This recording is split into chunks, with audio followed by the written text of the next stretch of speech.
Well, hey YouTube, so today guys, we're back here with another review, and today we have a review here of the Power. It's a wired black Xbox One controller, but what makes this thing special is first of all, let's talk about the price tag. Although there's a wire here, it's definitely going to be much cheaper than your average Xbox One controller, which is actually really cool. That's the appeal of this thing. That's one of the many appeals this item has here. Another thing is it actually has an expanded reach option here. Basically what that means is like you take a look at the middle of this thing here, it's actually much bigger than the average controller, and that makes gaming for certain people with bigger hands easier. That's another point of this controller here. If you have bigger hands here, this is indeed something that could help you. I've had this thing for probably about a year now. I did pay for this. This is not something I got for review. I did pay for this, and yeah, although the wire thing pisses me off, the wire thing also is a double-edged sword in in a positive way too, because it has a wire and it has a USB cable. There's no reason why you can't plug this into your computer and use it as a PC controller for a game like Overwatch or TF2.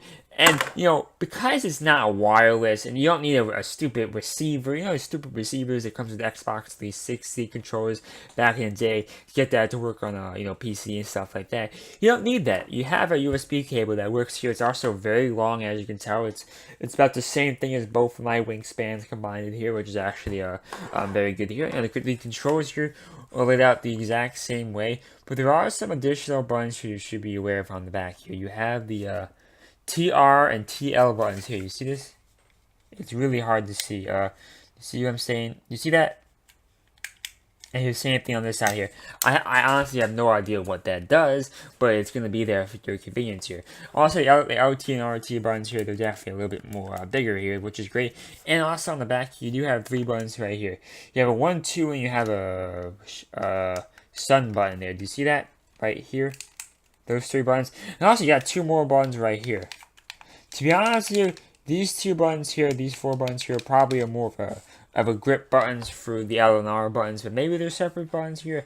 I'm not sure. This is indeed the Overwatch one, as you can see here. It has the Overwatch symbol. You can easily buy one that just is a generic Xbox One controller with the USB cable. So don't worry that this exists. I know people like Microsoft and their wireless controllers, but I think some people may actually prefer USB, and I'm definitely one of those people overall. You got a headphone jack here in the bottom here, so you can plug in your headphones, no problems, don't worry about that. You don't have to compromise on that, which would have been bad, obviously, but don't worry, in this case, you don't have to. The actual home button here is much less prevalent, as you see here, it's much smaller, and the start and select buttons also have a different shape than what you may be used to, but I assure you it's all good and all the same fun. And obviously clicking is always the same. Clicking still works great. The buttons feel exactly the same. Overall, guys, this is the definitive budget wired Xbox One controller.